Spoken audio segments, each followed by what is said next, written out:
the timeless past.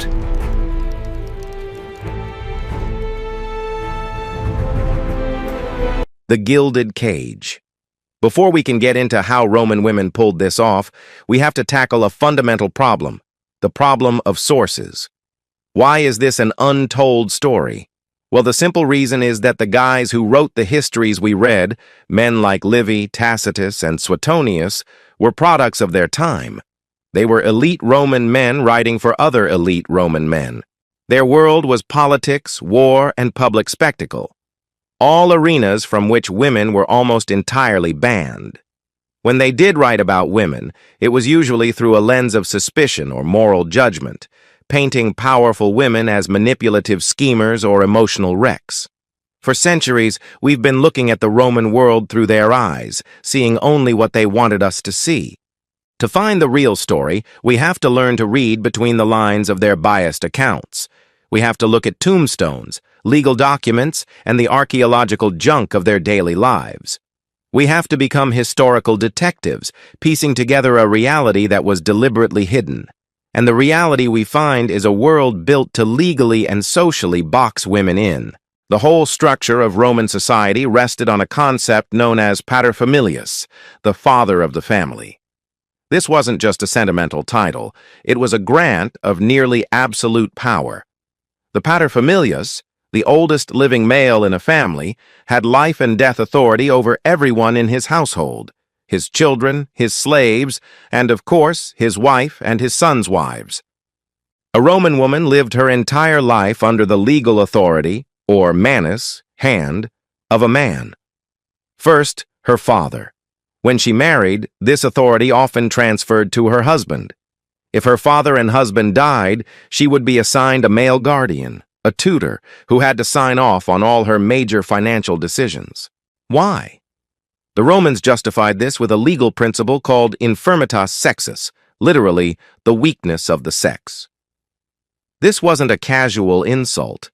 It was a codified belief that women were naturally frivolous and lacked the judgment to manage their own affairs. Later, legal commentators used this idea of inherent frivolity to explain why early laws, like the famous 12 Tables, required adult women to have a guardian. Marriage, the institution that defined most women's lives, was a legal and economic deal arranged by her paterfamilias. Girls were often married off at shockingly young ages, sometimes as early as 12 or 13, to men who could be decades older. The orator Cicero, for example, took a second wife, Publilia, who was significantly younger than he was. A girl's consent wasn't legally required. In early Rome, one form of marriage was even called coemptio, which literally means purchase. Adultery was a crime defined entirely by the woman's actions. A husband's affairs were his own business, but a wife's infidelity was a crime against her husband's property. A woman couldn't vote. She couldn't hold office. She couldn't serve in the army. Her public role was severely limited. She was expected to be a domiceda, a homebody dedicated to her household and having kids. This was the gilded cage of the Roman woman, designed to keep her in her place. But history is never that simple. Even in this rigid system, cracks of light started to appear. The Romans, for all their patriarchal rules, were also pragmatists. Over time, the rules began to bend. By the late Republic and Empire, many marriages were sine manu, or without hand, meaning a woman remained under her father's authority instead of her husband's. If her father died, she could become legally independent, a huge shift. And another big one was the ius liberorum, or the right of children. Passed under Emperor Augustus, this law granted a freeborn woman who had 3 children legal independence from her male guardian. Suddenly, motherhood, the very role designed to confine her, became a path to freedom. It was the state admitting that these women were essential contributors to the Roman project. So while the law said one thing, real life was often another. By the late Republic, wealthy women could and did own huge amounts of property, including land and businesses. Divorce became more common, giving women a way out of bad marriages. They might not have been able to give speeches in the forum, but they were not powerless. This complicated world of restriction and emerging freedom is the real backdrop to our story. Roman women weren't just passive victims. They were active agents, learning the rules of their cage so intimately that they found the hidden keys and the secret passages that let them project their will out into the world. They may have been denied formal power, but they would master the arts of informal, hidden power. And it was from the very heart of their confinement, the home, that they would build their first empire. The instruments of power. To be denied a sword is not to be disarmed. It's to be forced to find another weapon. Barred from the legions and the Senate floor, Roman women became masters of a different kind of arsenal. They forged instruments of power from the very stuff of their daily lives, the household, the family, their faith, and their money. Power from the hearth. The Roman ideal was the domiceda, the woman who stays home. But for an elite family, the Roman home, or domus, wasn't just a house. It was a command center, a factory, a school, and a political headquarters all in one. And at its head, as its chief operating officer, was the matrona, the lady of the house. While her husband was busy with politics or war, she was running the family's economic engine.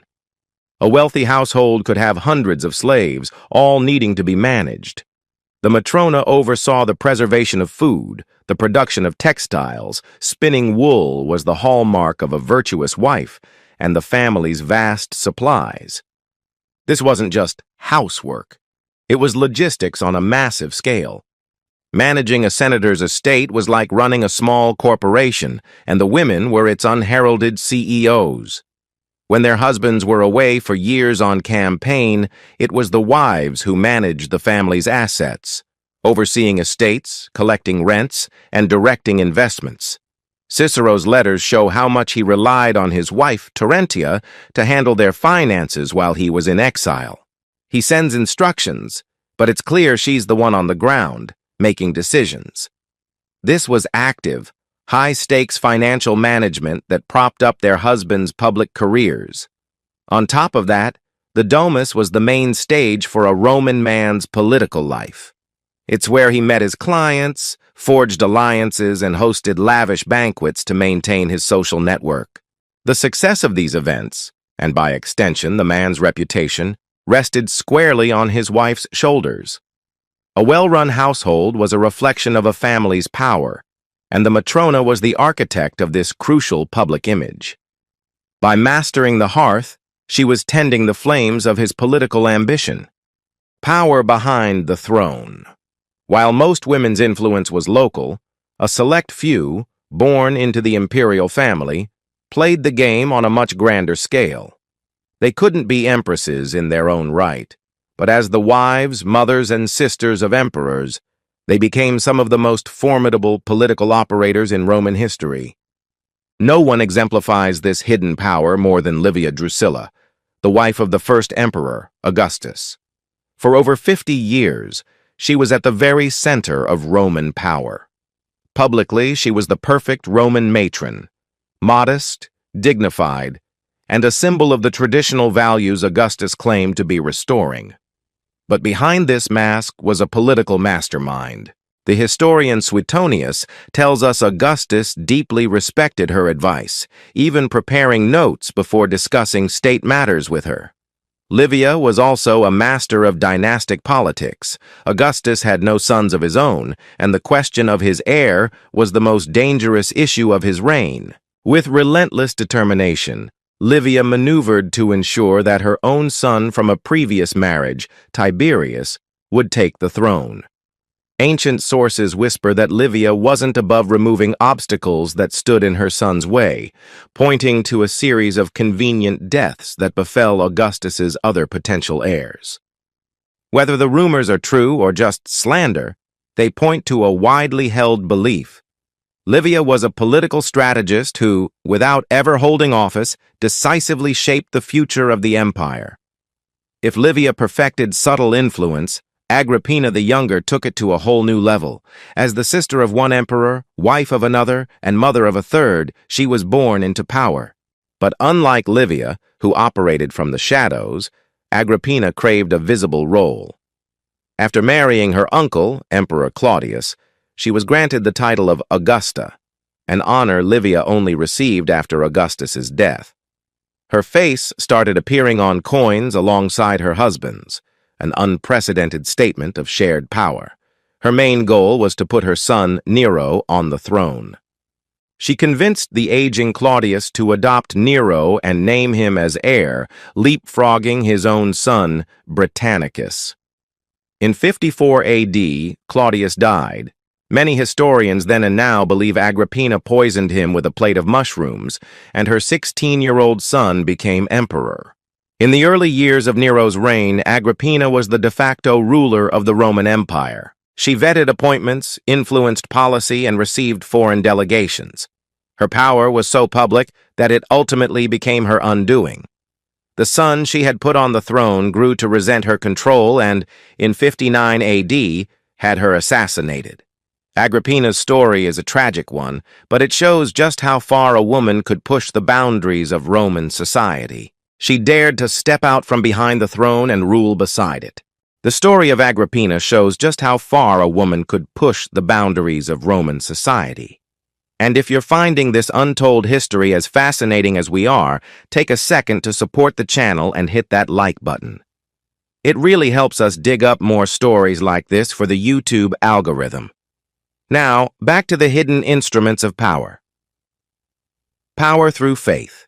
While politics was a dangerous game, there was one public arena where women could hold official power and command immense respect: religion. And no religious office in Rome was more prestigious for a woman than that of the Vestal Virgins. The Vestals were the priestesses of Vesta, goddess of the hearth, whose sacred flame was believed to ensure Rome's survival. Chosen as children from noble families, these 6 women committed to 30 years of chaste service. This vow set them apart from all other women. In a world where women were defined by their relationship to men, the Vestals belonged only to the state. This unique status gave them extraordinary privileges. A new Vestal was legally freed from her father's authority. She could own property and write her own will. In public, she was treated with a reverence almost no one else received. She got the best seats at the games, and even the highest magistrates would make way for her in the streets. If a condemned prisoner happened to cross paths with a Vestal, she had the power to intervene and have their life spared. They were so trusted that they guarded important state documents and the wills of powerful men like Julius Caesar. But this power was precarious, resting entirely on their virginity. A Vestal who broke her vow of chastity was accused of incestum, a crime considered equal to treason. Because her blood could not be spilled, the punishment was uniquely horrifying. She was buried alive. This brutal fate highlights the knife's edge they lived on. The Vestals were a paradox, the most liberated women in Rome, yet also subject to the most severe control. Power on the streets. The stories of empresses and priestesses are dramatic, but they don't represent most Roman women.